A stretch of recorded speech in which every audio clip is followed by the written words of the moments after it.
NHIS emphasized it never sends such notices via email and advised people to verify any suspicious messages by contacting the agency directly. In local news, the Busan Center for Creative Economy and Innovation announced that it has launched a year-round support platform for startups called Pre-Bounce. Pre-Bounce is designed to discover and support startups and aspiring entrepreneurs at any stage, regardless of their development phase or timing.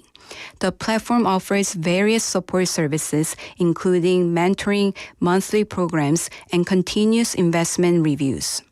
Unlike traditional government programs that select participating companies through open calls, Pre-Bounce allows startups to register and request support at any time.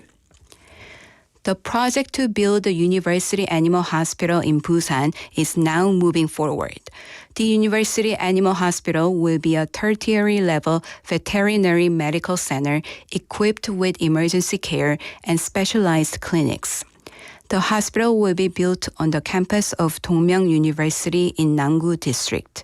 Gyeongsang National University will construct and operate the facility.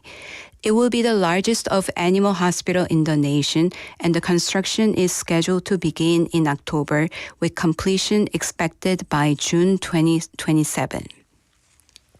In international news, Russia has proposed a second round of peace talks with Ukraine on June 2nd in Istanbul, offering a memorandum outlining its stance. The proposal follows an earlier phone call between Presidents Putin and Trump, who agreed to draft principles for a ceasefire. Russian Foreign Minister Lavrov said the memorandum addresses the root causes of the conflict and thanked Turkey for hosting the talks. Ukraine has yet to respond, though President Zelensky suggested a three-way summit with Putin and Trump. And now for today's weather. It is a warm day with the highest temperatures of 25 degrees Celsius.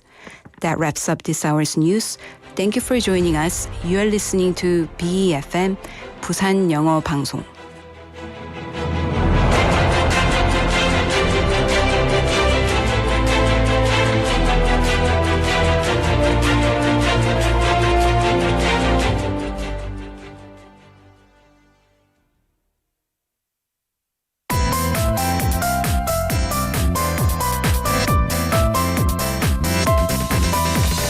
Your best choice. BEFM, 부산영어방송. Coming up next is Midday Mate with Kimberly An. BEFM, 부산영어방송.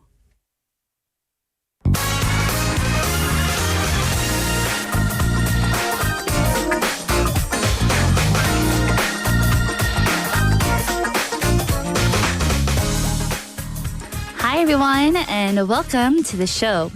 Let me ask you something. When was the last time you truly felt something new?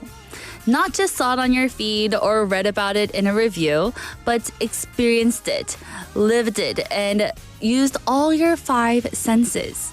Today, we're diving into a thought-provoking idea inspired by a powerful book called The Extinction of Experience. As AI and algorithms guide more and more of our lives, we might be heading toward a future full of convenience, but empty of real physical experience. So, what are we losing when we no longer touch, taste, or feel the world directly? And more importantly, what can we do about it? So, stay with me, everyone.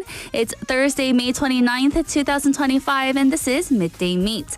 Let's get started.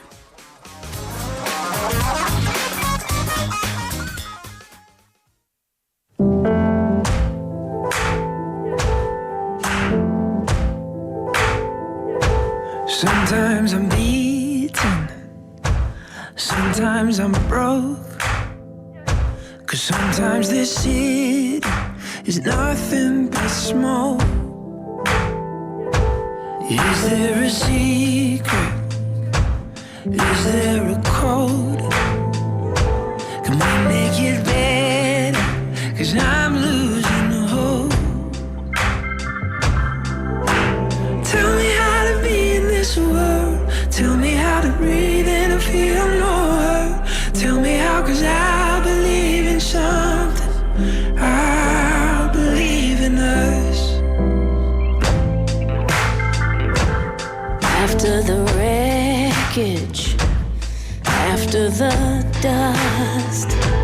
still hear the howling, I still feel the rush. Over the riots, above all the noise, through all the worries, I still hear your voice. So tell me how to be in this world. Tell me how to breathe in and feel no hurt. Tell me how, 'cause I believe in something. I believe in us. Tell me when the light goes down, that even in the dark we will find a way out. Tell me now, 'cause I believe in something. I believe in us. Used to be kids living just for kicks, in cinema seats learning how to kiss, running through streets that were painted gold. We never believed we'd grow up like this. So tell me how to be in this world. Tell me how to breathe in and feel no hurt. Tell me now, 'cause I believe in something. I believe in us. Tell me when the light goes down, that even in the dark we can find a way out. Tell me now, 'cause I believe in something. I believe in us. I believe in something. I believe in us. I believe in something. I believe in us. Yeah.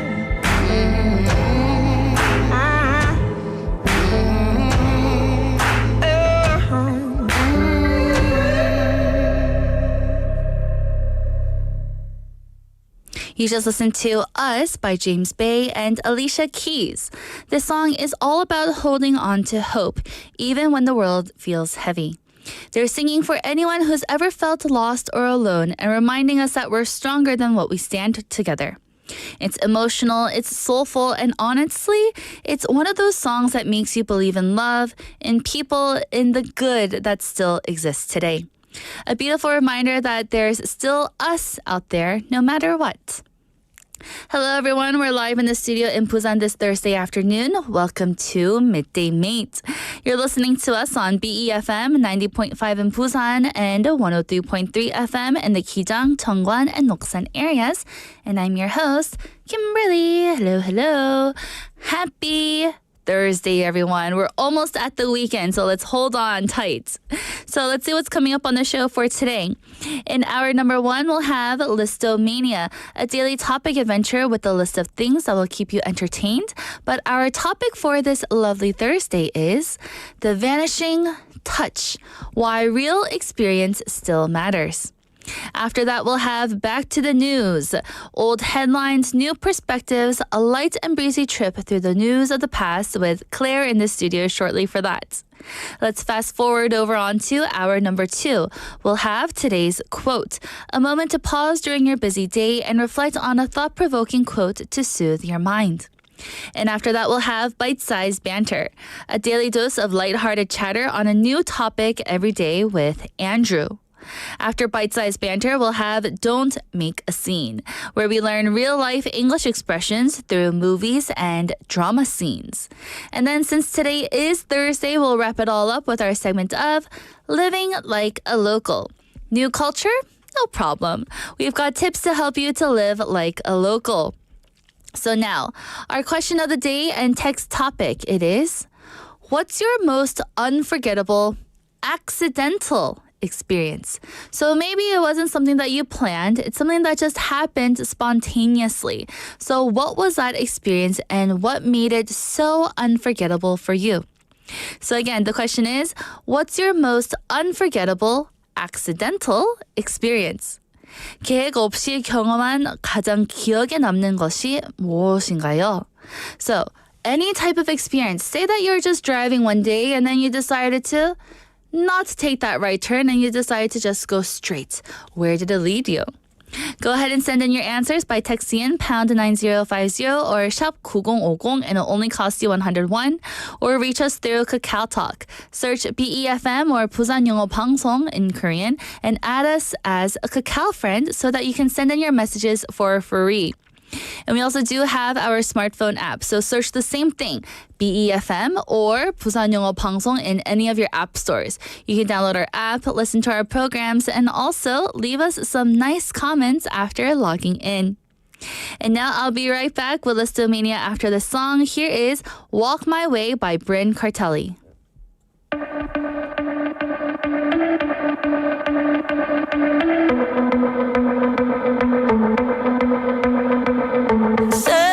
What you wanna say, talk is cheap, but you're gonna pay if you keep looking at me. You've got so much anger inside that a body gets started fire inside of me. Honey, inch to inch, just a little bit. Ooh, bring those mouthy lips right into my grip. Ooh, walk my way, walk my way, walk my way, walk my way. So we could get closer, closer. Walk my way, walk my way, walk my way, walk my way. So we can get closer, closer. Baby, come at me, I dare you. Come after me, I dare you too.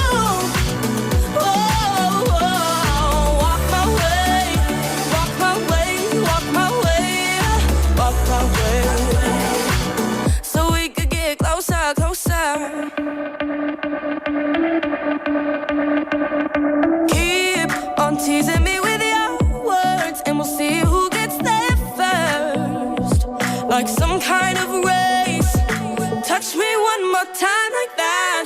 Whisper behind my back, and we'll see what happens. Oh, honey, inch to inch, just a little bit.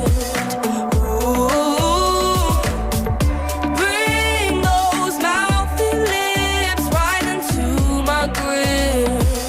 Ooh, walk my way, walk my way, walk my way, walk my way. So we could get closer, closer. Walk my way, walk my way, walk my way, walk my way. So we can get closer, closer. Baby, come at me, I dare you.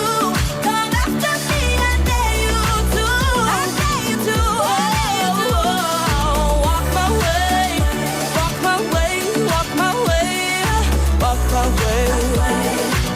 So we could get closer, closer. I want you to fill up the distance till we're face to face. I want you to round me up so much it makes me say, walk my way, walk my way, walk my way, walk my way. So we could get closer, closer. Walk my way, walk my way, walk my way, walk my way. So we can get closer. Baby, come at me, I dare you. Come after me, I dare you too. Oh, walk my way, walk my way, walk my way, walk my way. So we could get closer, closer.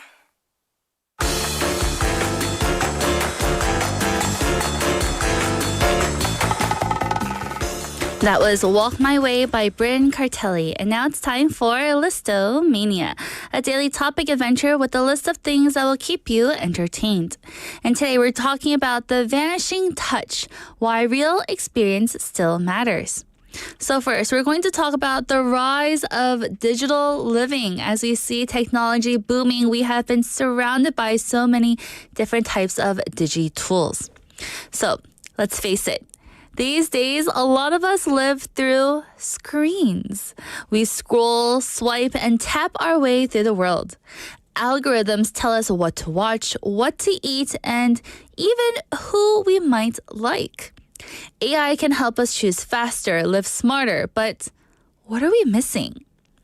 Take traveling, for example. You can watch dozens of travel videos, look at street views online, even take virtual tours. And yeah, it might look like you're there, but are you really? There's no warm breeze on your face, no smell of fresh bread in the air, no awkward moment where you try to ask for directions in another language and totally mess it up. That's the difference. One version gives you pixels, and the other gives you goosebumps. This shift where real experiences get replaced by digital ones isn't just happening with travel, it's everywhere. Our connection to nature, people, even ourselves is becoming more and more filtered. There's a term for this, and it is the extinction of experience. It originally described how people were losing touch with the natural world, but now it feels like it goes beyond that. It's about how much of our daily life we've turned into something we just watch instead of live. So, why direct experience matters? Let's slow down a bit and ask, why does this matter? Why should we care about having real physical experiences? Well, think back to your own memories. What really stuck with you? Was it a video that you saw online?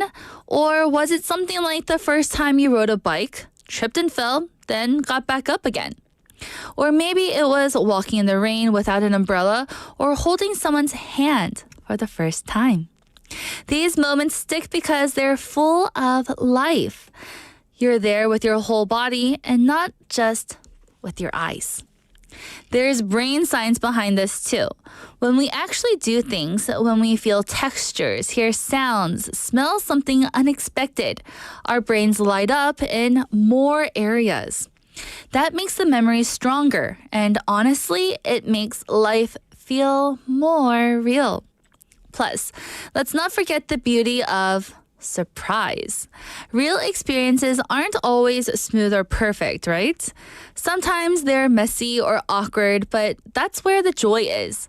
That's where we grow. Digital life can be so polished that it starts to feel flat, a bit too safe and too predictable. Without those bumps and surprises, we miss out on what it means to be fully human. So, what can we do about it? We're not saying throw away your phone or avoid technology at all. That's not realistic, but maybe we can make small changes to bring more real-world moments back into our lives. So here are some ideas. 1, choose presence.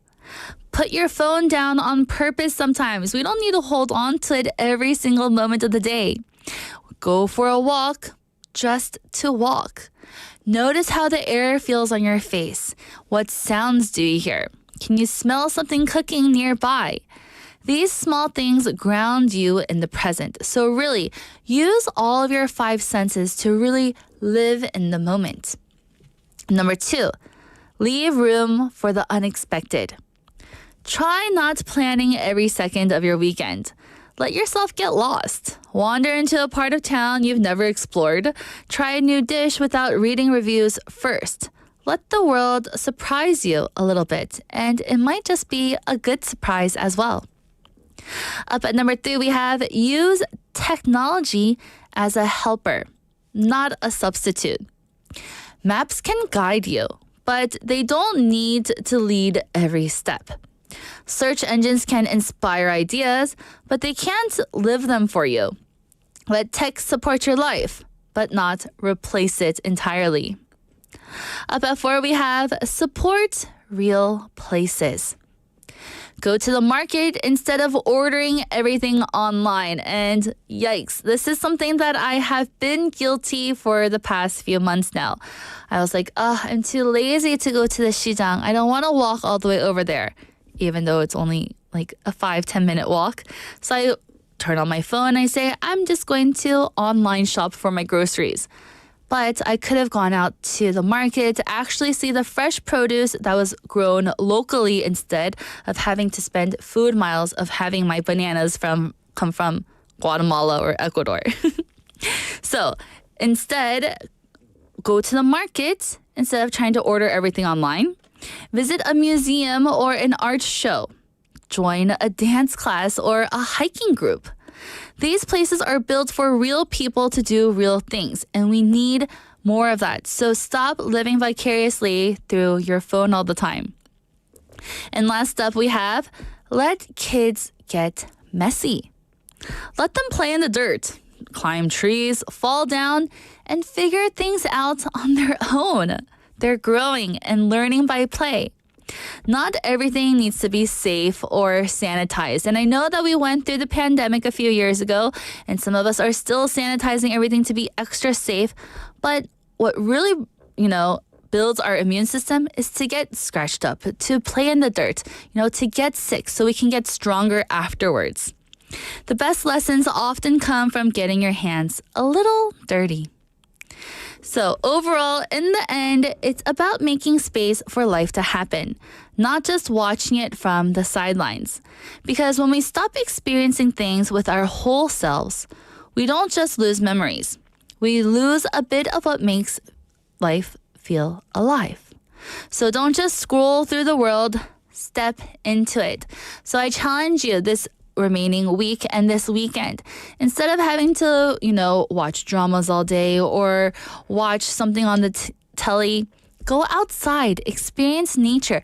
Let your five senses do what they were built for and go out and enjoy life on its own.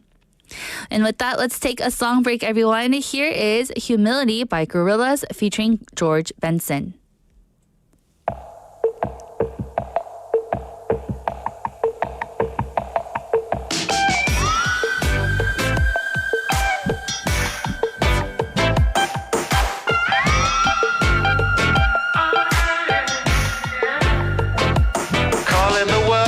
Isolation, 'cause right now that's the ball where we betray. And if you're coming back to find me, you better have good aim.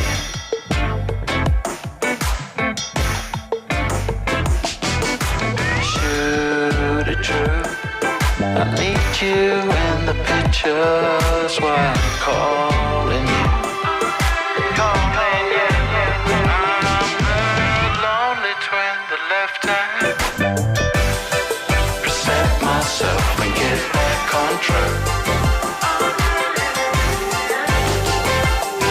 I don't want this isolation. See the state I'm in now.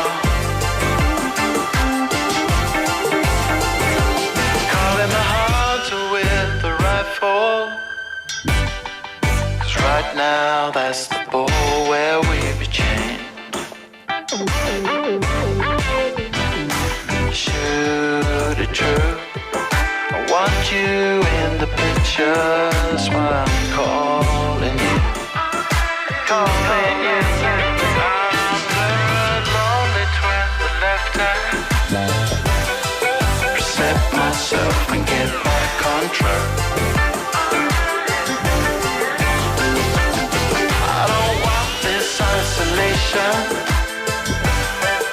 See the state I'm in now.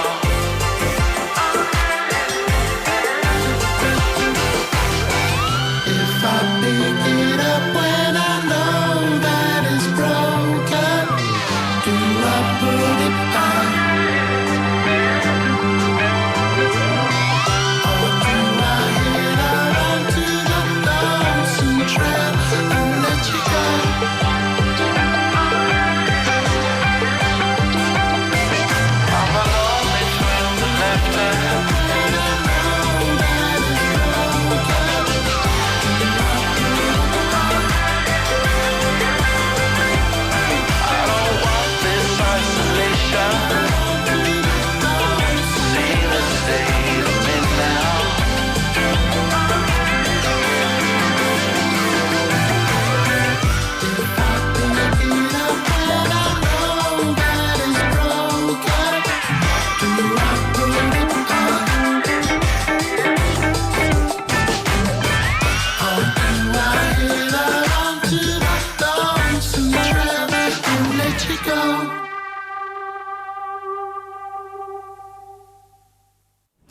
welcome back, everyone. You just listened to Humility by Gorillaz featuring George Benson. And I'm your host, Kimberly, and you're listening to Midday Mate. And now, our question of the day and text topic, it is, what's your most unforgettable accidental experience? So something that you didn't plan, but it just happened, and it became something that you remember till this day. So again, what's your most unforgettable accidental experience? 계획 없이 경험한 가장 기억에 남는 것은 무엇인가요? And I have an answer here from Benny Neem saying, for me, when I slip a lot on the road without any particular reason, because at times my eye coordination can't see a lot. So I guess, yeah, slipping on the road, I guess, are accidental experiences, and they may be unforgettable if it causes a little bit of embarrassment or pain. We want to be careful. Don't go out there and slip, everyone. For me, an unforgettable accidental experience for me is when my roommates and I, back in my 20s, we decided to go to Sokcho. But then we turned on the navigation and we're like, all right, yeah, we'll get there in like 2 hours. But then for some reason, we turned off the navigation and we're like, yeah, we can get there. Let's just use the road signs like we used to long time ago without the navigation. And that 2-hour ride turned into like a 4 or 5 hour ride for some reason. And it was like driving from Seoul to Busan, but we're just going to the east side. And it took so long. And all of us were like, never again. But really, we had so much fun. We stopped by more car stops so that we could get more snacks and just talked a lot, sang in the car. And it was one of those unforgettable but accidental experiences. So again, let me know your answer. What's your most unforgettable but accidental experience? Send in your answers by texting in pound 9050 or shop 9050, which will cost you 101, or message us on Kakao Talk. Search BEFM or 부산영어방송 in Korean. Add us and send in your messages for free. And we also do have our smartphone app. Search BEFM or 부산영어방송 in any of the app stores. You can listen to our programs and leave us comments after logging in. And now I'll be right back with our Thursday segment.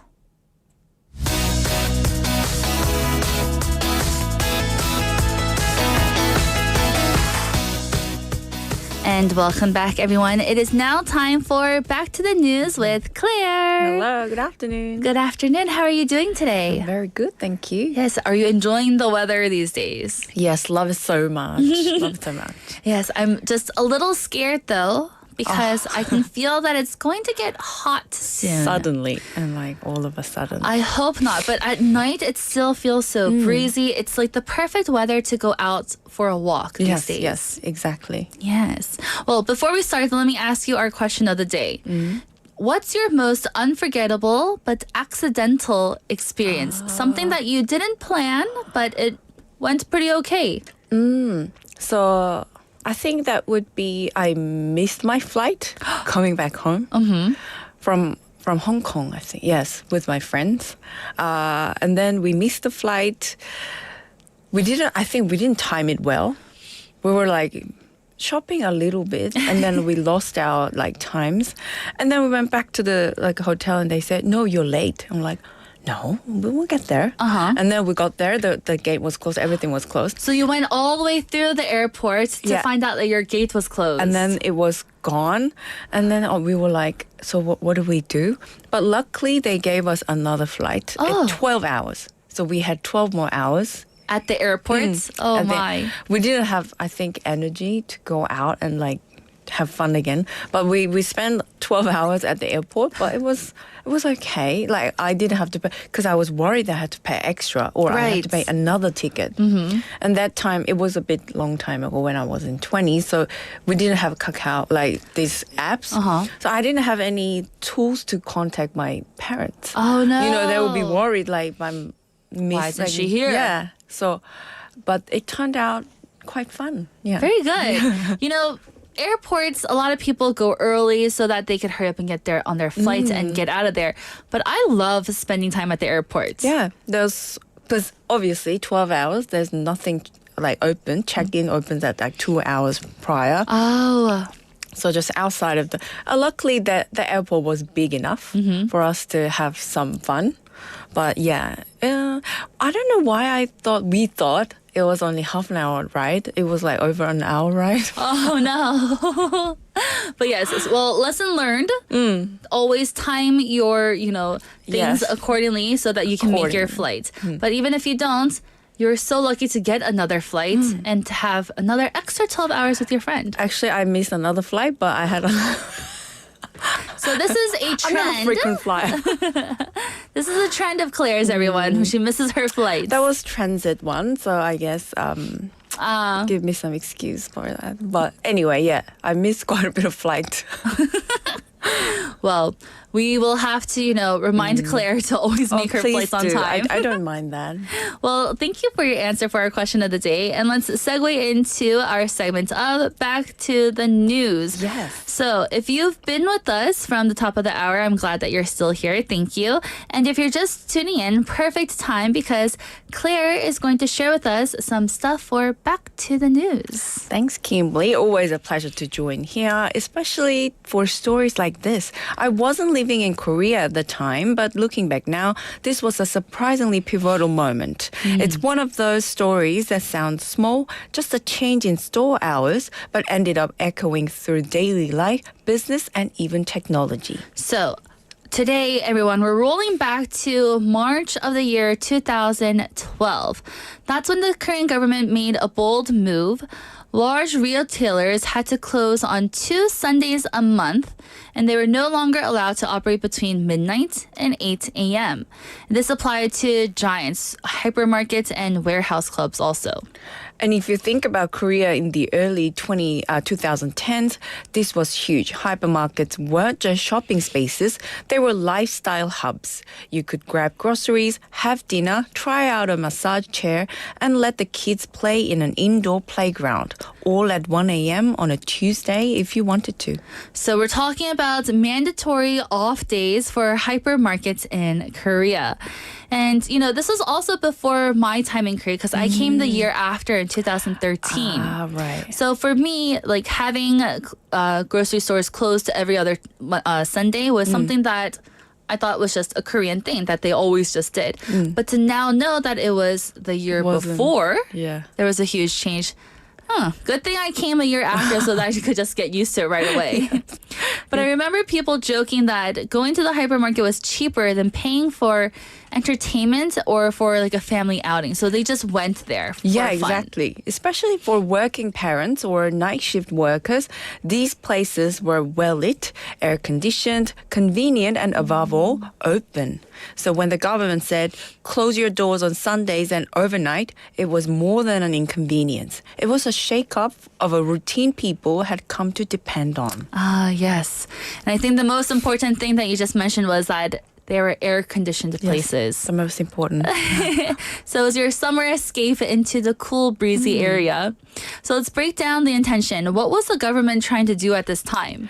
The idea was to help small neighborhood stores and traditional markets, which had been suffering badly. Those older markets where you might find a vendor selling fresh stock or a butcher calling out prices were losing customers fast. The big chains had parking lots, bulk discounts, and cleaner bathrooms. The hope was that by making hypermarkets less available, people would rediscover their local shops. Oh, that is so true. Then did it work after this? Temporarily, in the first few months, there were media clips showing bustling market alleys, vendor beaming. One fishmonger even told reporters, I haven't seen these many people since Chuseok. It felt like a revival. But I feel like there's a but's coming, right? Yes, but it didn't last. Many shoppers simply turned to another option, online shopping. And that's where this story gets interesting. That's true. I was just mentioning earlier on that, I do a lot of online shopping for my groceries. So I guess e-commerce wasn't restricted by these rules. They didn't have to close on Sundays. Indeed. You could still order bananas and bottled water at 2 a.m. just on your phone instead of in person. And this wasn't just a loophole. It became the path of least resistance. That is true. So a regulation meant to revive traditional shopping actually accelerated and helped digital shopping instead. Right. It's one of those moments where well-meaning policy runs headfirst into customer behavior. You can close a store, but you can't close in convenience. That's so true. And do you think people genuinely wanted to support small businesses, or was it just easier to go digital? I think the intention were there for some, but life is busy, and when apps like Kuum or Kur offered next day or even same day delivery, it was hard to resist. One mom I read about said she used to love taking her toddler to the supermarket. It was part of their weekend bonding. But once stores started closing and she discovered morning delivery, she never looked back. You know, before a long time ago when I was younger in my teens, one of my romang was to go grocery shopping with my soon-to-be husband or whoever. And now he hates going grocery shopping. He doesn't like waiting. Most men, yeah. Right. But I always wanted to like 발장껴 and you know with their card. Yeah, together.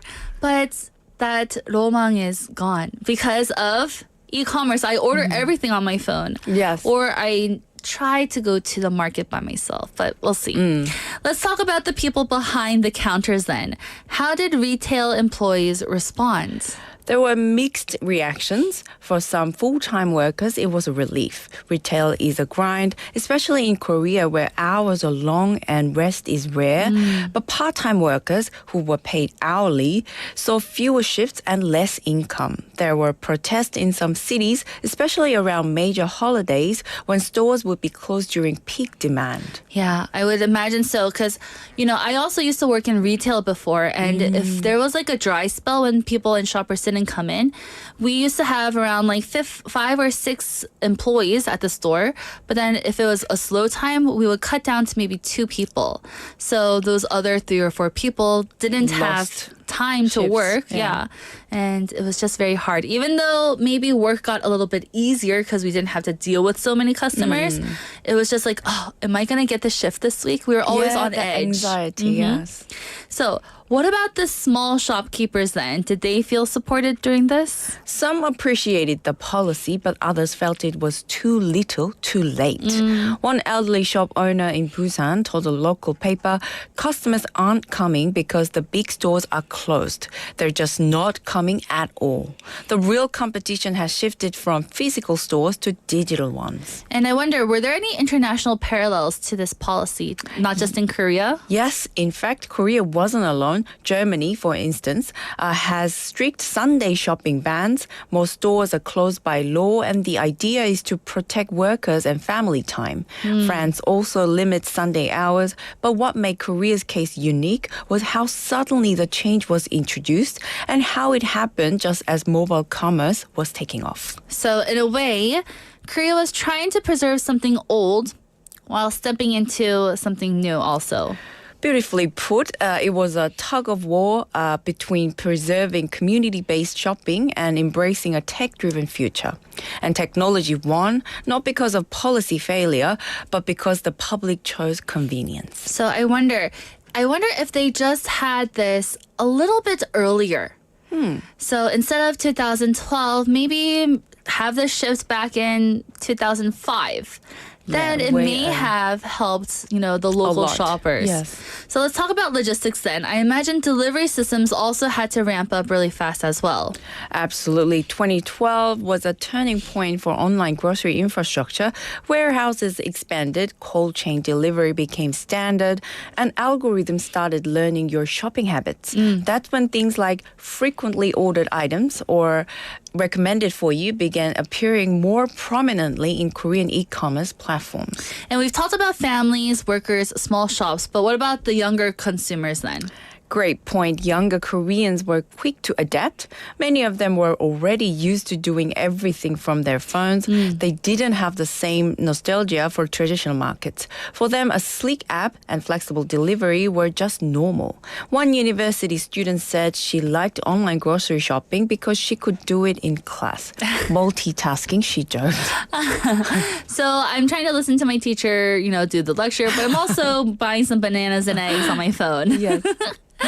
Oh my. So here we are more than a decade later. What has changed then?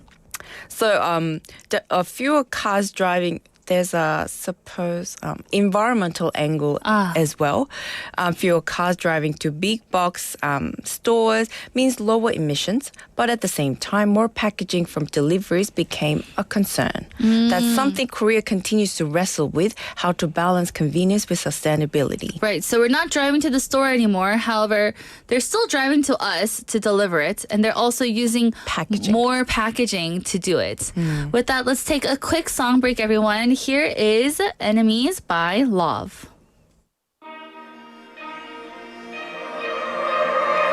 I thought we said we're good. Was I misunderstood? You're looking at me so cold. After all that we've been through, how could you pretend I'm someone that you don't know? I'm so sick of planning all my nights. Round avoiding you has gotta end. We don't have to love again, I try. But can you tell me, what do we have to be? Enemies. Forget all the scars, all that they are. Memories. I know it hurts 'cause I feel it too. But after all that we've been through, what do we have to be? Enemies. You see me walking towards you, headed for the door. Why is your shoulder so cold? I know it's hard to speak with all our history, but that don't mean you should go. I'm so sick of planning all my nights. Round avoiding you has gotta end. We don't have to love again, I try. But can you tell me, what do we have to be? Enemies. Forget all the scars, all that they are. Memories. I know it hurts 'cause I feel it too. But after all that we've been through, what do we have to be? Enemies.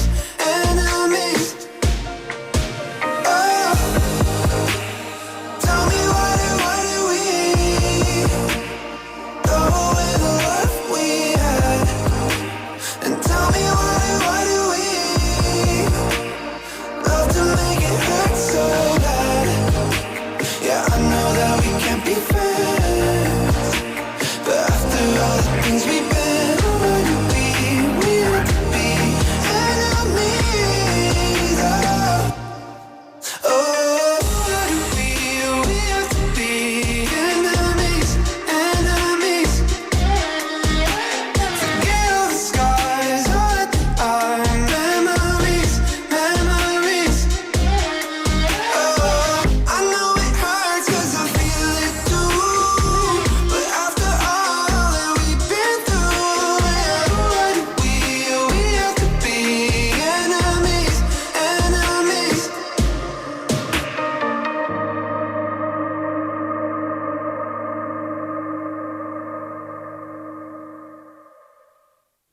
And welcome back, everyone. You just listened to Enemies by Love. And before the song break, we were talking about different types of things of mandatory off days for hypermarkets in Korea. So back in 2012, there was a shift to make sure that some stores were mandatorily closed on certain days so that they would shift to, helping the little markets. But it backfired because of e-commerce and online shopping. So everyone, you're listening to Back to the News, and we're You're here with Claire. So let's get into our second topic for today. We're rolling back even further, so let's zoom on back into the year of 2003 when the words like limited stock and call now echoed through living rooms across Korea. So it's evening, you're lounging at home, flipping through TV channels, and boom, a host with perfect hair who looks very pretty is enthusiastically waving a mop at you. So there's a countdown clock, a phone number on the screen, and the irresistible promise of a bonus gift. Welcome to the golden era of home shopping TV. And that year, Korea's home shopping industry passed the 5 trillion won mark in annual sales. That's a jaw-dropping number even now, but back then it was seismic. Oh my. So we're talking about home shopping. Do you home shop? Not me, but my mom does. Right? I feel like my mom also, when she comes to visit from America, Yeah. she just turns on the TV and she just watches home shopping all day. And then she's like, oh, Kimberly, look at that sweater. Let's buy that sweater. And all of a sudden she's like, hey, let's buy that pot. I'm like, I don't need any more pots right now, Mom. And you don't live here. You don't need pots either. But it is very addicting and it really hypnotizes you. Yes. So how do we go from watching dramas to watching someone blend 16 fruits in a juicer? A few key factors. First, cable TV had saturated the country. Most households had access to dozens of channels. Second, disposable income was rising. Third, and maybe most importantly, Koreans have always been early adopters. If it's convenient, efficient, and even a little bit flashy, they're all in. And let's not forget the hosts. They were basically, TV personalities. You didn't just tune in to shop, but you tuned in to be entertained because they're just so lively. Oh, they absolutely. can sell anything to you. Yes, I remember reading about a host who became so popular she received fan letters. Wow. There were fan cafes, online communities dedicated to home shopping hosts. And the hosts didn't just describe products, they demonstrated them live, often with humorous flair. Wow. So even me, when I'm flipping through the channels and I watch home shopping and I'm like, oh, yes, I do need that papsot. Yes. Even though I have a perfectly fine rice cooker at home, I'm like, oh, I can cook so much more with that one. The new one can do like 30 or 100 things. Different types of things, but every day I'm pressing the same button. For Only one or two, like Yes. just a few. So let's paint a picture for everyone. Say I turn on a channel in 2003. What am I most likely to see on TV? You'd probably see cookware first, non-stick frying pans, ceramic pot sets, or pressure cookers with magical locking lids. Then you might get a skincare routine, cleansers, serums, eye creams, often demonstrated on the host's own hand or face. Later in the evening, fitness gear or diet supplements, and of course, special event bundles. Buy one, get 2 more. Buy one and get 2 more. Definitely then. So what kind of people were shopping here? The core demographic was homemakers, women in their 30s to 60s, but it didn't stop there. Elderly customers loved it because it saved them a trip to the department store. Rural families relied on it for access, and even young professionals used it to stock their first apartments. And I bet people were glued to the clock. Yes, scarcity was a selling tactic. Only 14 seconds left. Call in the next 5 minutes. That urgency made people act fast, and the fact that these were live broadcasts added a thrill. You knew the deal was gone once the hour ended. Yes, and I remember someone telling me that home shopping helped them feel a little less lonely. That's a real thing. For people who lived alone or spent lots of time at home, those hosts felt like company. They were upbeat, chatty, reliable. Some elderly viewers would call just to hear a friendly voice. So let's talk about production then. This wasn't a low budget, was it? Not at all. Studios were sleek. There were on-set kitchens, mock living rooms, even treadmill tracks. Lighting, music, camera angles are carefully planned, and the hosts rehearsed their bills like stage actors. Timing was everything. So I'm guessing the back end was also just as complex. Absolutely. Inventory tracking had to be real time. Call centers were buzzing. There were teams monitoring caller volume and switching promos if sales dipped. One behind the scenes producer said it felt like directing a live sports match, but with vacuum cleaners. Yes, that's the best description I've ever heard. So here, did other countries also have this? Yes, but Korea adopted it faster and more broadly. In the US, there were two big companies, but Korea took that model and embedded it into daily culture. Even the way products were packaged neatly in visually appealing sets was tailored to Koreans' sensibilities. So then let's also not forget about what you taught earlier. Buy one, get two free. Exactly. Bonus towels, travel sizes, stickers, industrial DVDs. Korean home shopping was all about perceived value. More for less was the guiding principle. One viewer said, I don't even need another rice cooker. But this one comes with a steamer and clock radio. It's like something that would definitely get my mom. Yes. I have a message here from Benny Neem from earlier saying hypermarkets in the Philippines are open even on holidays. So it's very interesting to see the Korean side. And right now, as we're talking about home shopping, Benny Neem says, wow, that is a lot. Home shopping is really popular still in the Philippines also. So let's fast forward a little bit. So later on, we have the internet that came. Yes. We have home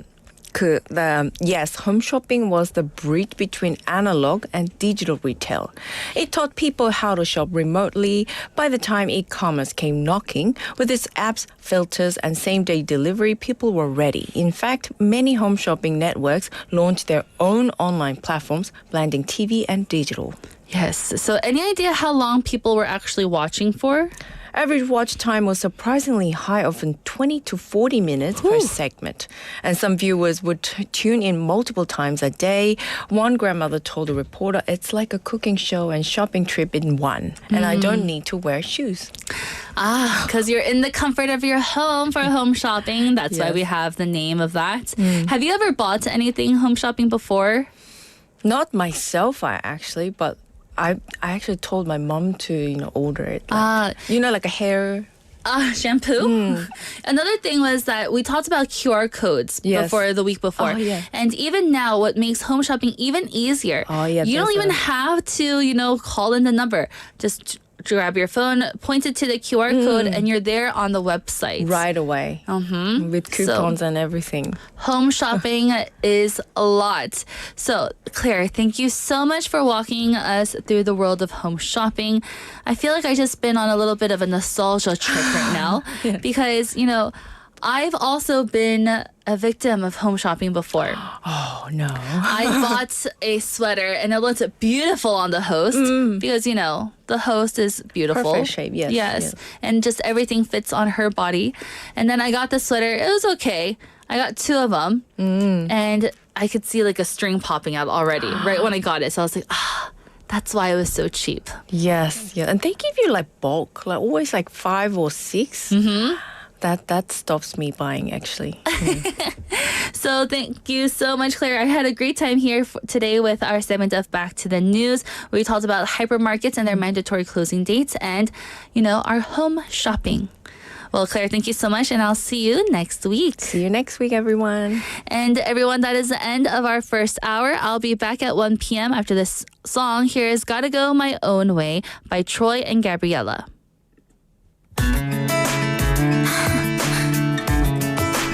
Troy, listen. I gotta say what's on my mind. Something about us doesn't seem right these days. Life keeps getting in the way. Whenever we try, somehow the plan is always rearranged. It's so hard to say, but I gotta do what's best for me. You'll be okay. I've got to move on and be who I am. I just don't belong here. I hope you understand.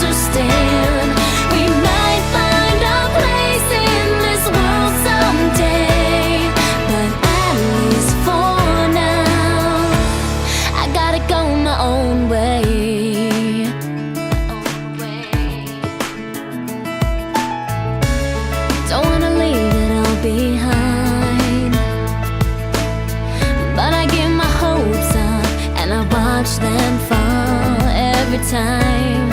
Another color turns to gray, and it's just too hard to watch it all slowly fade away. I'm leaving today, 'cause I gotta do what's best for me. You'll be okay. I got to move on and be who I am. I just don't belong here. I hope you understand. We might find a place in this world someday, but at least for now, I gotta go my own way. What about us? What about everything we've been through? What about trust? You know I never wanted to hurt you. What about me? What am I supposed to do? I gotta leave, but I'll miss you.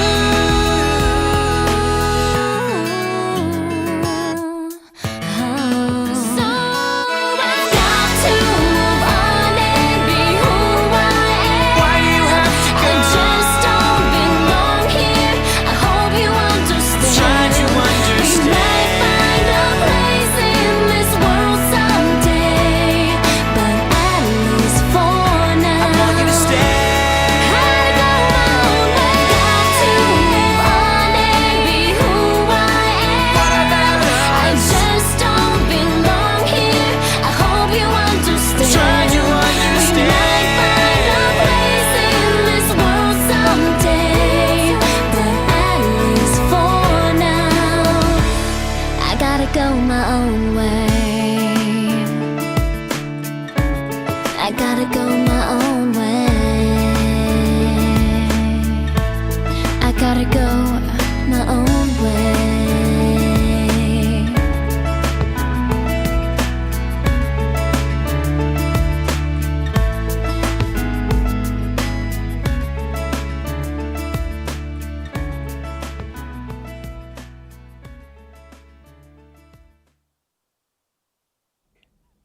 And here's our next song, Gotta Go My Own Way by Zac Efron and Vanessa Hudgens. December, the school reporters will cover all the exciting moments of school life, bringing you student voices, campus news, and special interviews. Catch the broadcast every Sunday from 11 a.m. to 12 p.m. Don't miss the chance to hear our student stories on the School Reporters broadcast.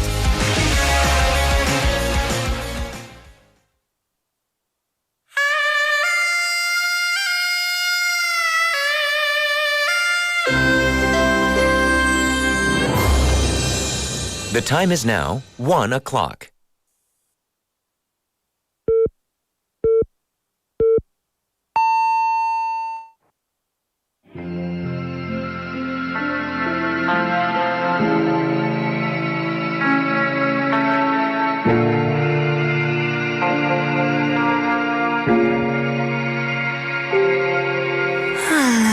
My baby, nothing else compares. It's something about those brown eyes that leaves me full of tears, crying. All the world is crazy, but your hair.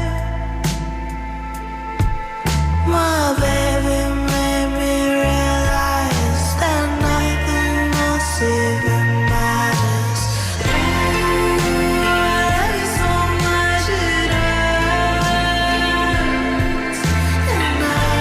Stop the tears, my baby's really here.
dreams to come true.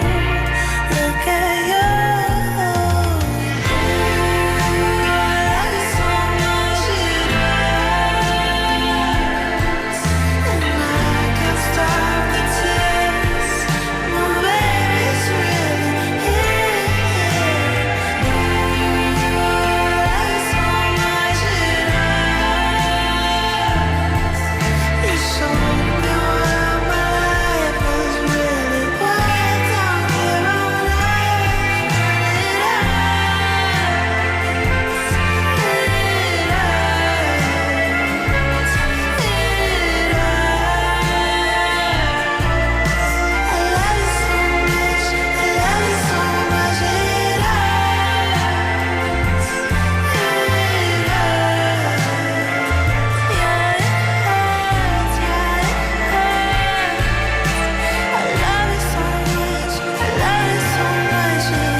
And welcome back, everyone. You just heard ILYSMIH by Kelly Uchis.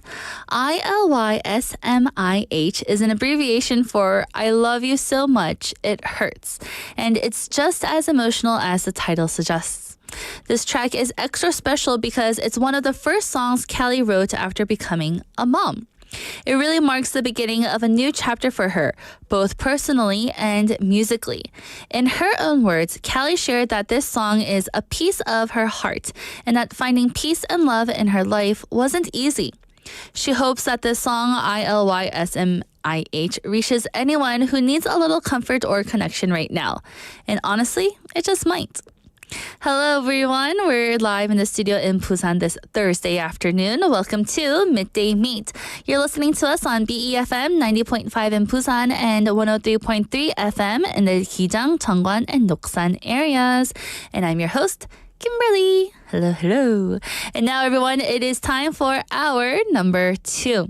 We're going to start with today's quote, a moment to pause during your busy day and reflect on a thought-provoking quote to soothe your mind. And then we'll have Byte-size banter, a daily dose of lighthearted chatter on a new topic every day with Andrew. Following Byte-size banter, we'll have Don't Make a Scene, where we learn real-life English expressions through movies and drama scenes. And lastly, we'll wrap it all up with our segment of Living Like a Local. New culture? No problem. We've got tips to help you to live like a local here in Korea. And now, our question of the day and text topic. It is, what's your most unforgettable accidental experience? So something that happened on accident because you were being spontaneous. So 계획 없이 경험한 가장 기억에 남는 것은 무엇인가요? And I have an answer here from 최윤정님 right now. Hello, 최윤정님, saying, it's this very moment. I'm sitting on a bench at a bus stop. It's under the shade of a tree, so I'm avoiding the sunlight and there's a cool breeze blowing. On top of that, it's the right time so I can listen to Midday Mate, even if just for a bit. I'm so happy and I love it. Well, thank you so much, 최윤정님, and for coming into the show right now. We're so happy to have you, and I'm very jealous that you're enjoying the nice weather. I hope everyone else is also enjoying the great weather that we've been having lately. And we also have Juliet Neem coming into our YouTube live chat now. Hello, Juliet Neem. She said, hello, everybody. So I hope you're having also a great day as well. So everyone, again, our question is, what's your most unforgettable accidental experience? I told you how my 2-hour trip to Sokcho ended up being a 4 to 5 hour trip, but it was great. So let me know what your answer is. Send in your answers by texting in pound 9050 or shop 9050, which will cost you 101, or reach us through Kakao Talk. Search BEFM or Busan영어방송 in Korean. Add us and send in your messages for free. And we also do have our smartphone app. Search BEFM or 부산영어방송 in any of your app stores. You can listen to our programs and leave us comments after logging in. And now I'll be right back with today's quote after this song. Here is 그럼에도 불구하고 by 따마.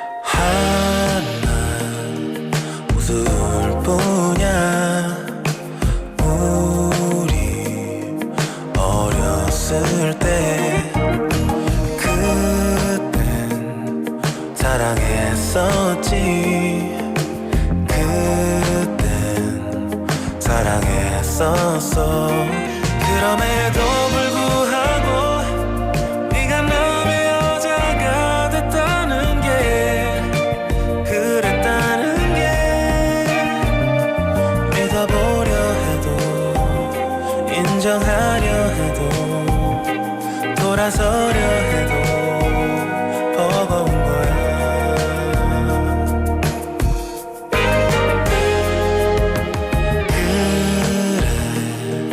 이런 거였어 그저 기운 없는 거 이게 이별인 거야 이게 이별인 거야 그럼에도 불구하고 네가 남의 여자가 됐다는 게 그랬다는 게 믿어보려 해도 인정하려 해도 돌아서려 해도 버거운 거야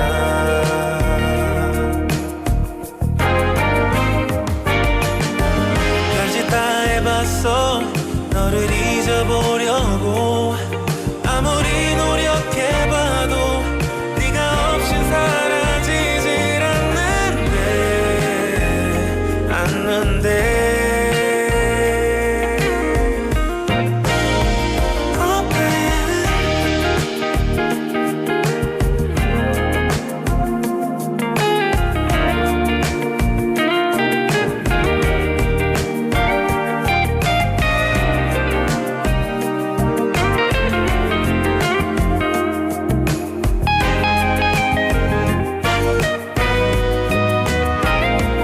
그럼에도 불구하고 네가 남의 여자가 됐다는 게 그랬다는 게 믿어보려 해도 인정하려 해도 돌아서려 해도 버거운 거야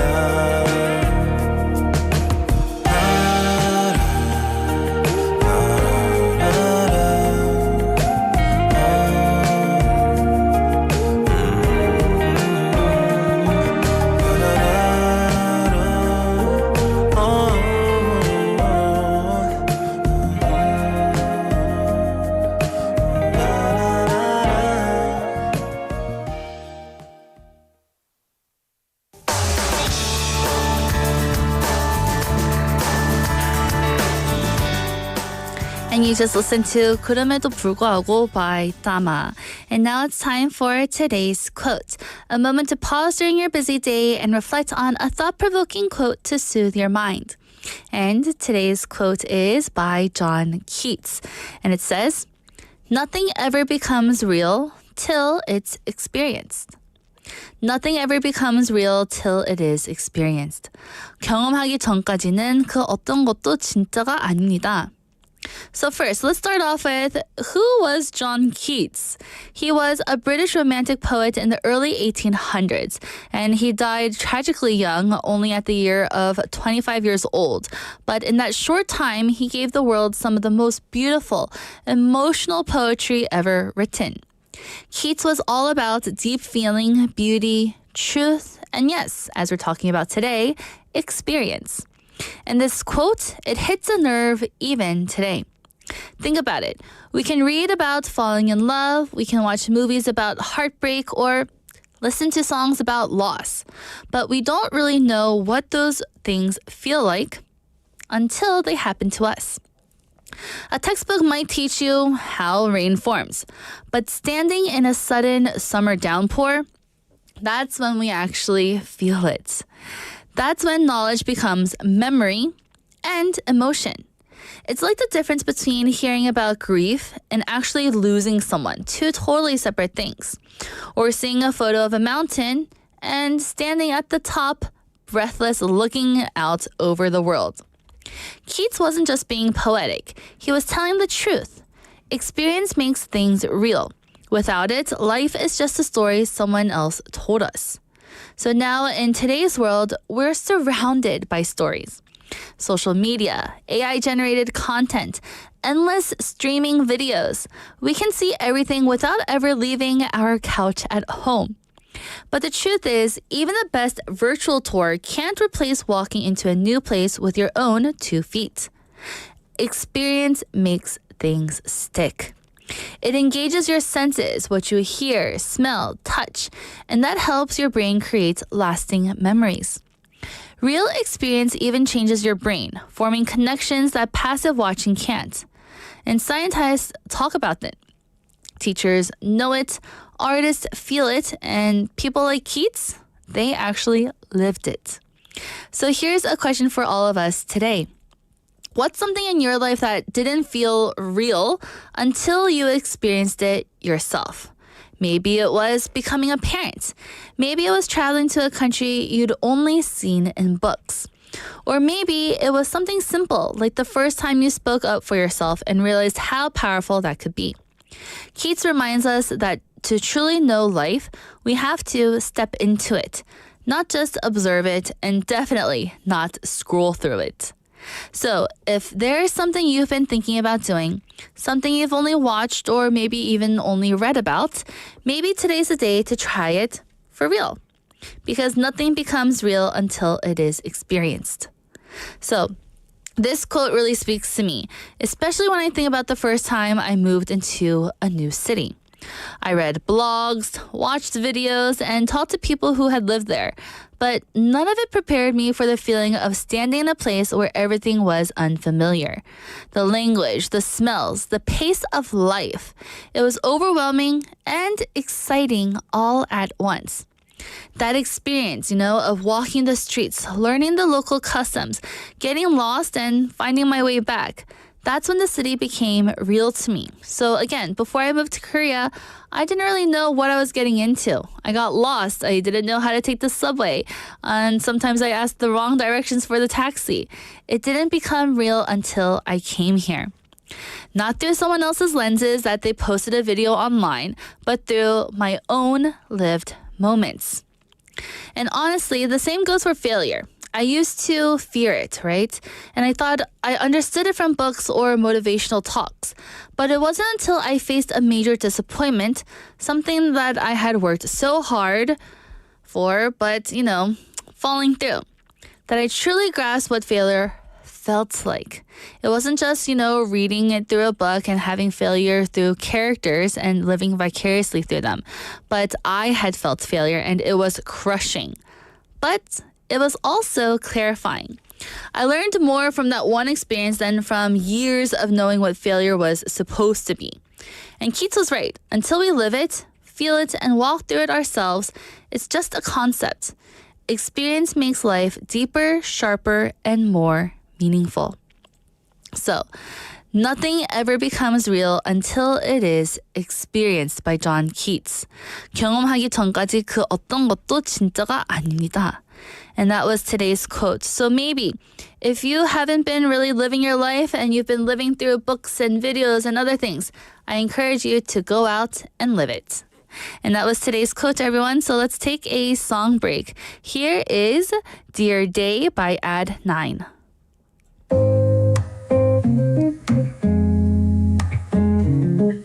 Something about the way you walk in the room, like the whole world slows just to look at you. I tell myself to play it cool, but my heart beats faster when I'm next to you. Oh baby, every time I see you feels like the first time, brand new. Every heartbeat, every sigh tells me you're the reason why. Oh darling, I don't need to try. Falling for you comes so naturally. With every glance I already knew I'd love you every time I see you. Yeah, every time. Falling all over again. You don't even know the things you do, like how your laugh makes the sky more blue. Even on the grayest days, one look at you and the clouds fade away. Oh baby, every time I see you feels like the first time, brand new. Every heartbeat, every sigh tells me you're the reason why. Oh darling, I don't need to try. Falling for you comes so naturally. With every glance I already knew I'd love you every time I see you. Every time you're falling all over again. You don't even know the things you do, like how your laugh makes the sky more blue. Even on the grayest days, one look at you and the clouds fade away. Oh baby, every time I see you feels like the first time, brand new. Every heartbeat, every sigh tells me you're the reason why. Oh darling, I don't need to try. Falling for you comes so naturally. With every glance I already knew I'd love you every time I see you. Yeah, every time. Still falling over and over again.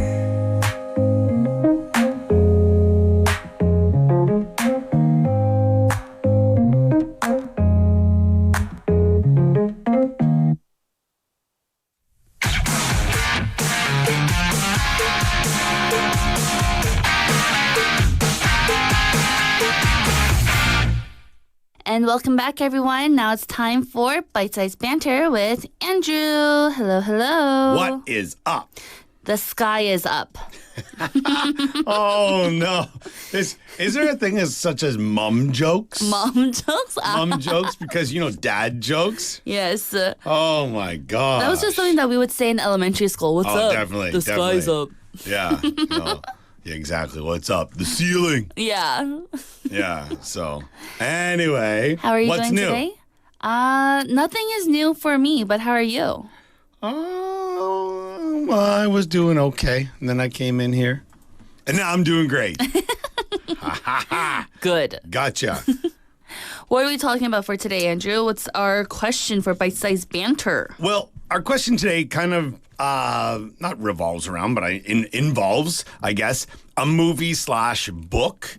So I think this could kind of, I don't want to say kill two birds with one stone, but if you're a book person, maybe you'll be interested. If you're a movie person, maybe you'll be interested. Yes, as long as you've read or watched this movie or book.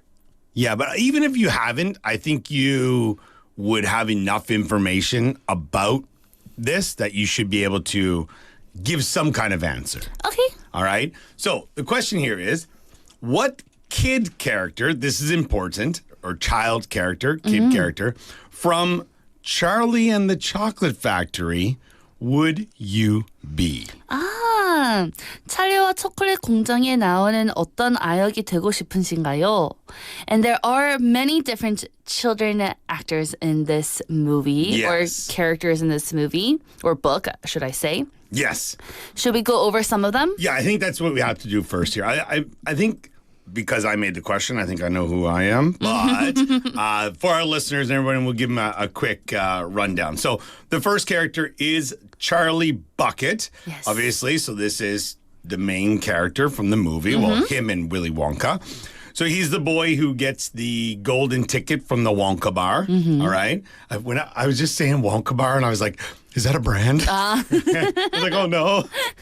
You're in the funny. good. Yeah, just dropping the brand names there. So, he's a nice character. He's a nice boy. He wants to help his family.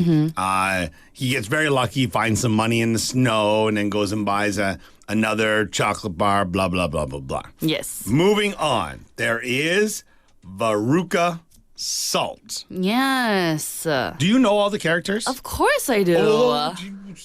Underestimating somebody. Oh, my God. I had to read this for my students, my 4th grade students all the time. Ah, okay, yeah, sure. And then there's I've also had it for my kids. They like that movie, the most recent movie, Wonka. And then we bought the book, and then that was kind of like our nightly read. Oh, right? cute. So it was good but it's not like the Roald Dahl. We read that one as well, but because it was just like the movie transcript, changed into a book. Right. Whereas if you read the original book, Totally different. Yeah, it has so much more in it, and I like my kids love to read as well, which is great. And they're like, "Oh, I want to see the movie of whatever book," and I'm like, "It might change your opinion on things because your imagination has formulated something, right?" All right, next one. So Veruca Salt. Veruca Salt is a spoiled, rotten brat. Yes. Whose parents are wrapped around her little finger. So she was the one who. Her father paid all those people to unwrap as many bars as they could. Yes. And then finally one of the factory workers got it. And she was going to maybe put it under her shirt or something and steal it. I don't know. All right. Next up, we have Violet Beauregard. Yes, Violet. She was the competitive eater. Yes. She was the one who had the gum that she kept chewing for however many days. Yeah. And set a record. Exactly. And then also, it reminded me of her mom and her were like the pageant kind of like a mother-daughter thing. Like her mother was like, I have a trophy too. Oh, yes. Like that kind of thing. All right. Next up, we have Augustus Gloop. Yay. This was the enormous boy. We'll try to be as kind as we can, who just loved to eat everything. Yes. All right. And, in the movie, he gets sucked up the chocolate thing. tunnel. Yeah, whatever, the tube thing. Kind of funny.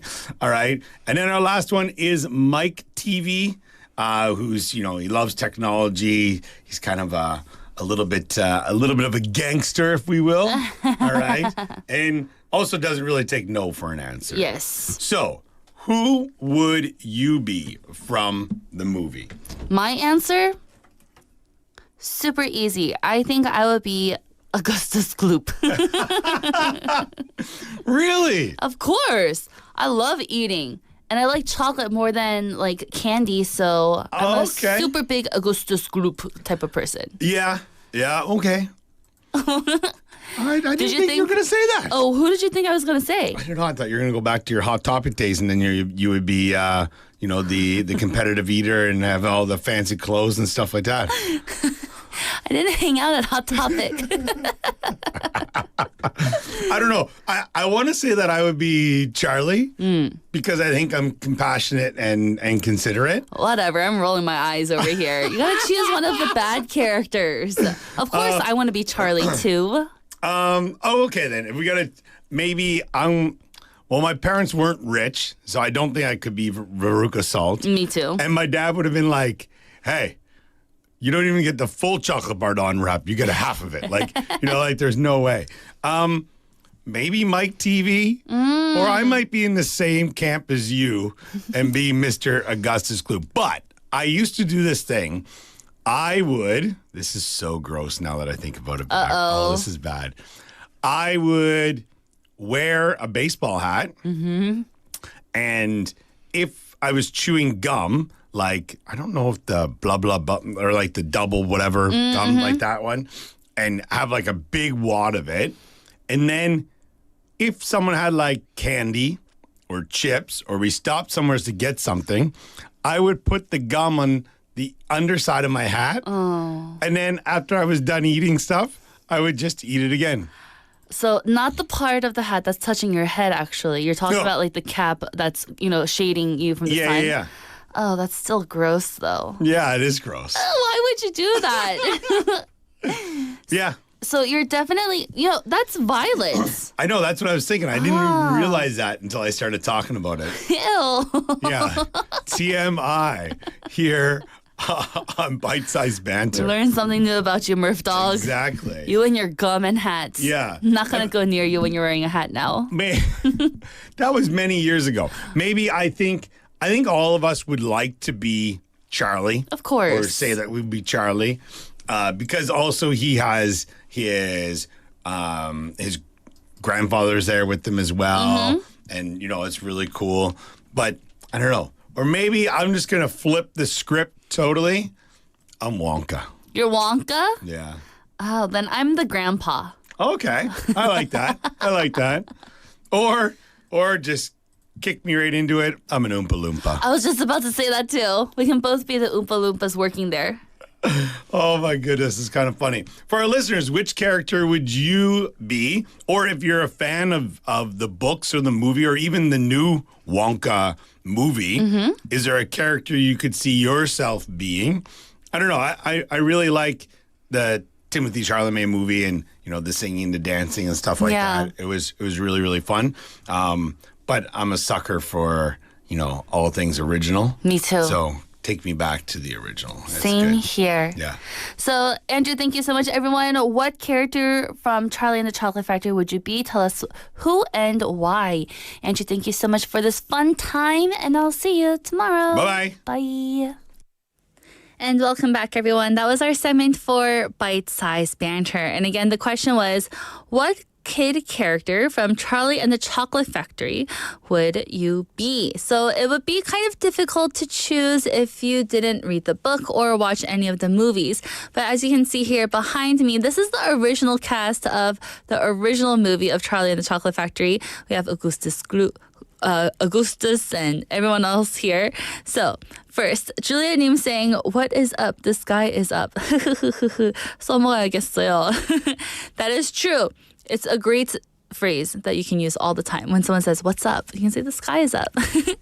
So Julia Nim says, 너무해요. 주인공 빼고 다 kind of greedy. So taking away Charlie, everyone else is a bit greedy characters. But yes, they are. There's always something a little bit about them. That's why in the movie, all of them can't make it to the very end. Anywho, Benny Neem saying, I can be Augustus Gloop. That was my character, Benny Neem, and I love it because, I just love eating chocolate. And that scene where Augustus Gloop is eating all the chocolate, it is just so fun and cute. And then he gets stuck and then the Oompa Loompas come out and roll him away. So that was our question. And again, if you haven't answered yet, please go ahead and answer. We do have some more people coming into our YouTube live chat. Hello, Drift Monkey Neem and Po Neem. So tell me, what kid character from this movie or book, Charlie and the Chocolate Factory, would you be? And here's a little description also of all of the characters. And I know that all of our listeners are probably going to choose Charlie because, you're just that nice. So now let's take a song break, everyone. Here is Home to You by KRNB. I've been running, hiding in my own way. Built these walls so no one else could stay. But you showed up like a quiet storm. Didn't ask for much, but now I want more. Oh, I tried to push you out, but you held on. Something in your touch felt like home all along. Now I'm standing here with my heart unlocked, wondering why I ever tried to stop. I let you in, now I can't let go. You found the parts of me I didn't even know.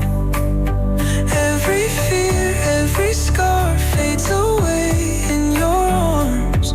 I let you in, now you've got my soul.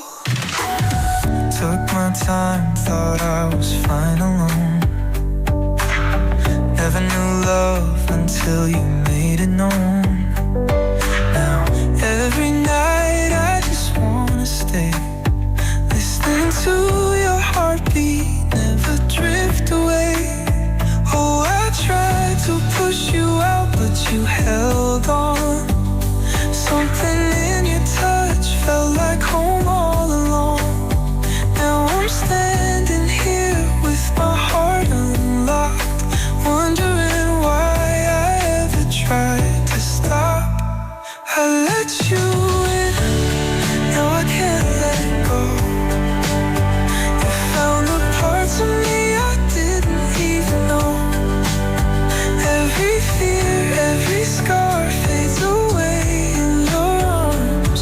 I let you in, now you've got my soul.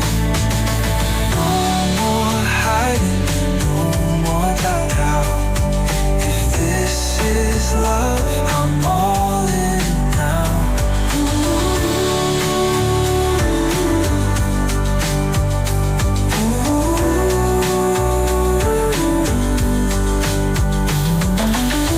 No more hiding, no more doubt.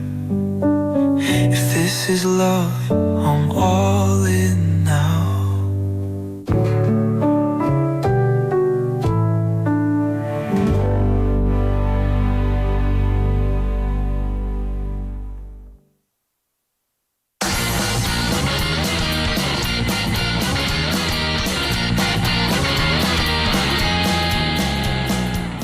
And welcome back, everyone. You just listened to Home to You by KRMB. And now it's time for Don't Make a Scene, where we learn real-life English expressions through movies and drama scenes. And this week, we've been going through one of my favorite movies, Catch Me If You Can. So let's do a little quick review of what we've learned so far this week on Monday, Tuesday, and Wednesday. On Monday, we looked at the phrase, would you mind taking that gun out of my face? And here we're focusing on the question, would you mind? ... This is a polite, respectful way of asking someone to do something, and it often softens the request. Would you mind please closing the window? It's a bit chilly in here. On Tuesday, we learned about the phrase, I got a little carried away. I got a little carried away. And no, not some person is not carrying you somewhere else, but you're saying you got carried away. This phrase is a casual way of admitting that you made a mistake or overreacted a little bit, but you're trying to downplay it now. 제가 너무했어요. 제가 오버했네요. On Wednesday, we learned about don't worry about it. This phrase is simple but powerful. It often is used to show forgiveness, downplay a mistake or awkward moment, or keep things moving without tension. Don't worry about it. It's okay. Let's go on. So, about this movie and about this scene, we're in the movie of Catch Me If You Can. And Frank Abagnale Jr. here, played by Leonardo DiCaprio, is running one of his boldest cons and schemes yet.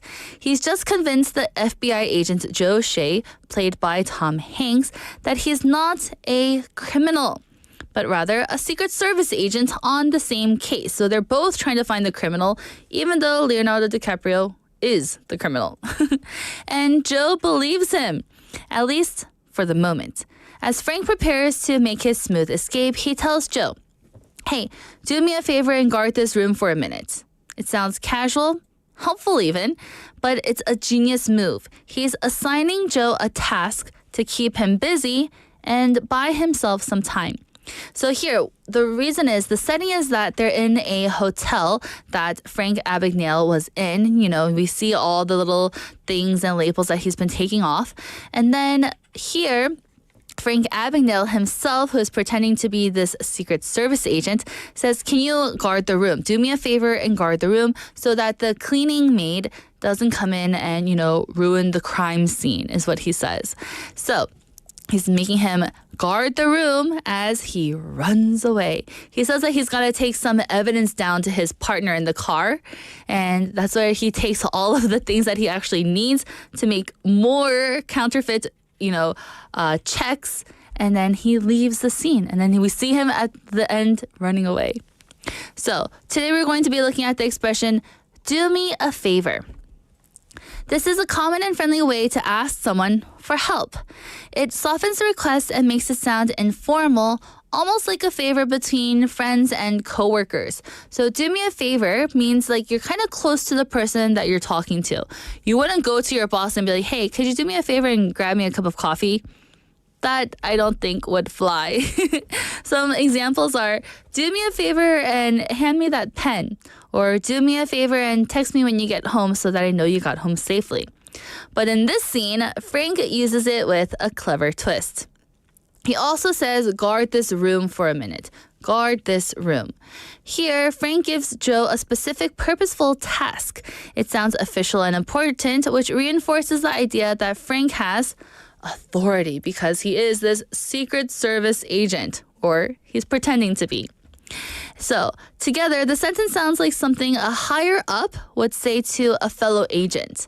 It creates a moment of trust and structure where there should be chaos and confusion. So, why does this work for him? Frank doesn't just escape with speed, he escapes with style. He doesn't have to run away from this other FBI agent, and he's not like, getting away from like gunshots or anything. He's just saying, hey, do me a favor and guard this room while I take this evidence down. And he just smoothly and slyly walks out of the room. It distracts Joe. It reinforces Frank's fake identity. It keeps Joe from following him downstairs, and it makes Joe feel helpful instead of suspicious. It's smooth, confident, and incredibly manipulative, all hidden behind a polite favor. So, how can we use this in our real life? I gave you a few earlier, but let me give you some more. At work, you can ask someone, hey, do me a favor and lock the office door when you leave. So since that person's going to be the last person out, you can say, hey, do me a favor, can you lock up before you leave? Thanks. Or with friends, you can say, hey, can you do me a favor and hold my spot in line? I need to go to the bathroom. So say that we're in line at the grocery store trying to buy some ice cream, but we really need to go to the bathroom. So, hey, can you do me a favor and hold my spot? Or at home, you can ask your sibling, you can say, do me a favor and check if I left the oven on. You call them and say, hey, I think I left the oven on. Can you do me a favor and go check it? And they'll be like, no, it's off. It's okay. So each version uses the same soft, cooperative tone to get someone to help out. So have you ever been asked to do a favor only to realize later you're being redirected and distracted like in this movie? Or have you ever used this phrase to give someone a simple task? Maybe to keep them occupied or just to make them feel a bit included. So we have Drift Monkey Neem saying, do me a favor and teach me Korean, please. Well, Drift Monkey Neem, aren't you already good at Korean? And Drift Monkey Neem also says, do me a favor and let me know when it's 2 p.m. I finish work then. Whew, lucky. I'm so jealous. So the phrase here, do me a favor, is a polite on the surface but powerful underneath. Whether it's used kindly or cleverly, like Frank does, it's a way to take control without sounding controlling. In life and in cons, tone and timing can turn a small sentence into a game-changing move. And again, today we just had do me a favor. Do me a favor. And with that, let's take a song break, everyone. Here is a classic Dancing Queen by Cher.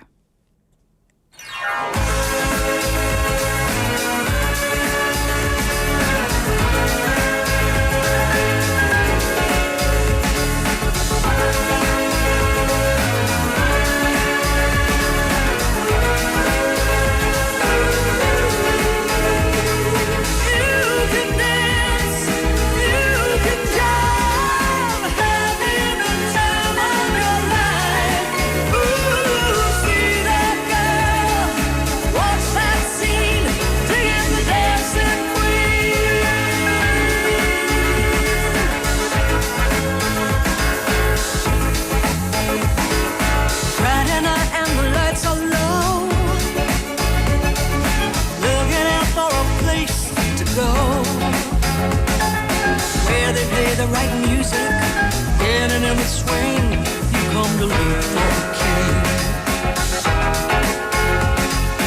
Anybody could be that guy, night is young and the music's high.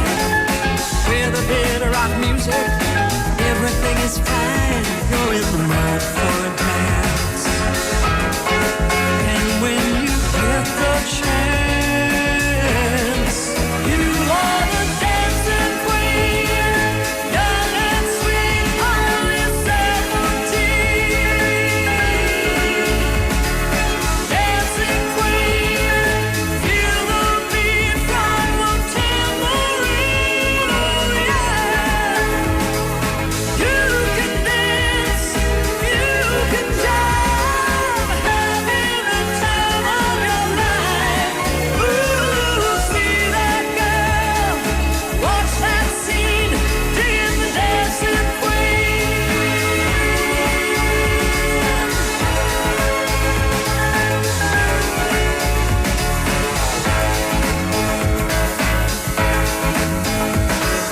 You're a teaser, you turn 'em on, leave 'em burning and then you're gone. Looking out for another, anyone will do. You're in the mood for a dance. And when you get the chance, you are the dancing queen, young and sweet, only 17. Dancing queen, feel the beat from the tambourine, oh yeah. You can dance, you can jive, having the time of your life. Ooh, see that girl, watch that scene, digging the dancing queen.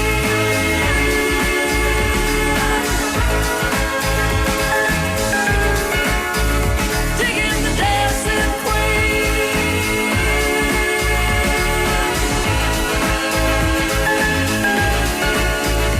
Digging the dancing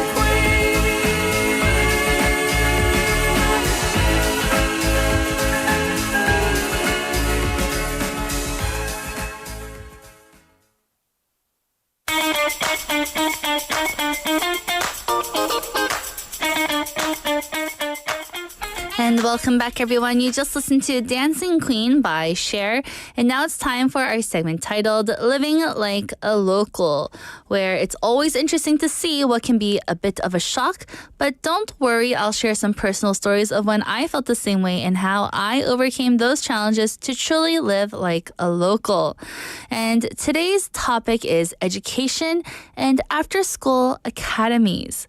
It's a big part of our daily life for many Korean families. After-school academies are also known as hagwons. So, education culture in Korea and America are a bit different. In Korea, education is incredibly competitive, and students often attend multiple hagwons after regular school hours. These academies cover everything from math, English, music, science, coding, and other sorts of sports. So parents in Korea invest heavily in their children's education.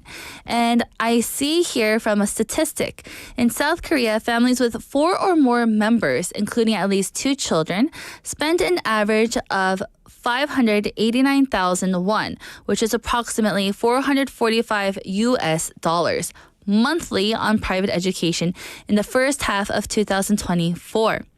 This represents a 7% increase from the previous year and an 86% jump from 4 years prior. So 86% jump from 4 years ago, that is huge. So here, spending that much money can add up really quickly, especially in cities like Seoul and Busan where competition is pretty fierce. Some kids attend hagwons until 10 p.m. or later, especially in middle and high school. It's seen as a necessary part of academic success and future job security. And there was also a different news article saying that Korean households spend more on academics than food, and housing sometimes. So it's crazy to see that, with all of this here, it's very different. The data show that those in the top 20% income bracket on average spent about 1.14 million won, which is more than the average, right? Which is at around $869 monthly. That is a lot of money. So even with households with lower incomes, they did still spend a lot for education. But what about in the US? Do kids go to after-school academies until 10 p.m.? Not really. In the US, after-school academies are more varied and less academically focused. So if they do go somewhere to learn, it's not really for math, science, or coding. Kids might join sports teams, music lessons, art classes, or maybe scouting groups, but intense academic programs like those in Korea are pretty uncommon. While there are tutoring centers in America, they're not part of a daily life for most students. Also, there's generally less pressure on younger students to study late into the night or attend multiple academies. Even me, for myself, when I was growing up in America, after school, I didn't do anything. I maybe had ballet class or ice skating lessons, and then I came home, did some school homework, which was like writing a vocabulary word in different color pencils. And then I had dinner and played, watched TV, and went to sleep around 9 p.m. But now when I look at students here in Korea, it is the total opposite.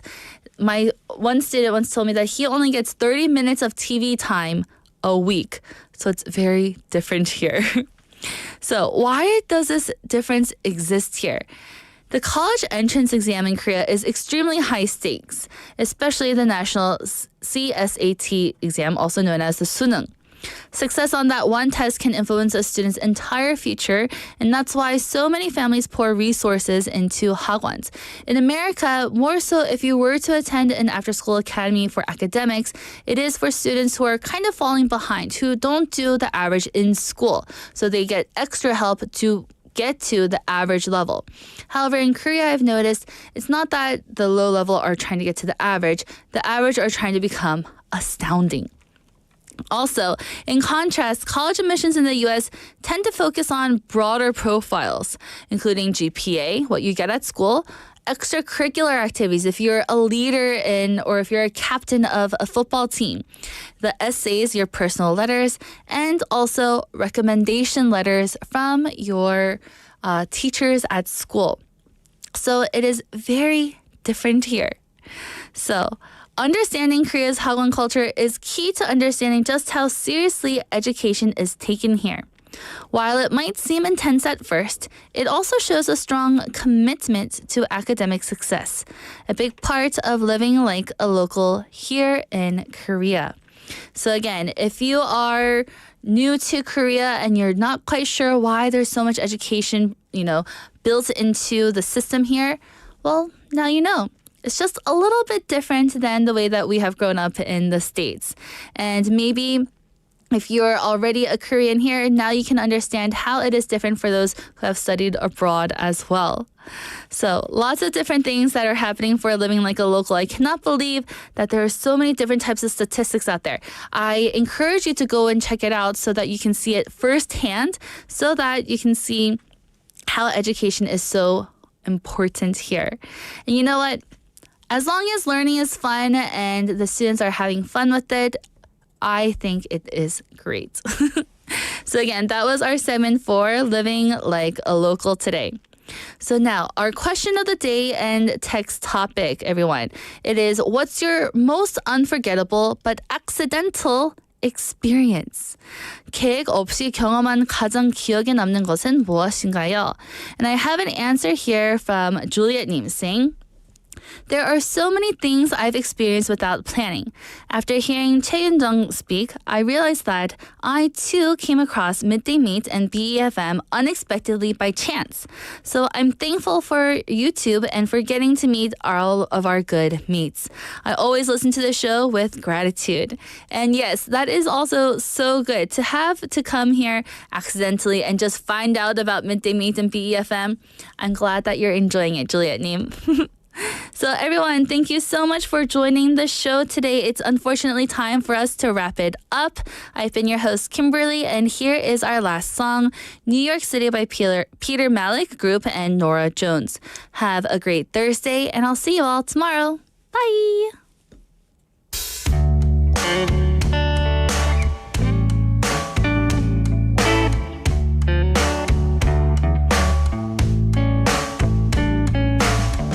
I can't remember what I planned tomorrow.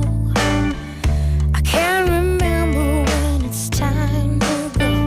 But when I look in the mirror, tracing lines with a pencil, I remember what came before. I wanted to think there was endless love until I saw the light dim in your eyes in the dead of night. I found out sometimes there's love that won't survive. And New York City is such a beautiful disease.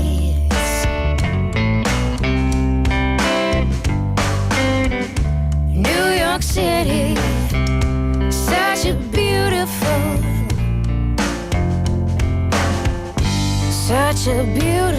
disease.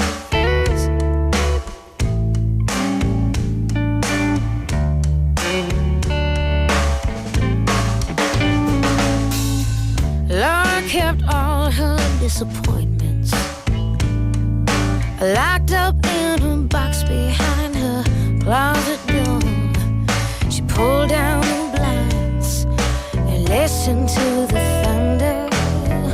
With no way out from the family store. We all told her things could get better when you just say goodbye. I lay awake one more night, caught in a vision I want to deny. And did I mention the note that I found taped to my locked front door?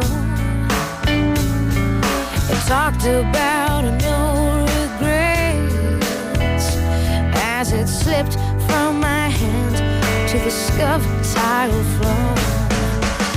I rode the train for hours on end and watched the people pass me by. It could be that it has no end, just an action junkie's lullaby. New York City, such a beautiful disease.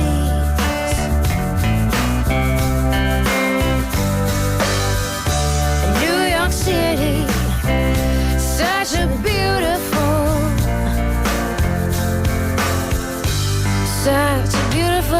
disease.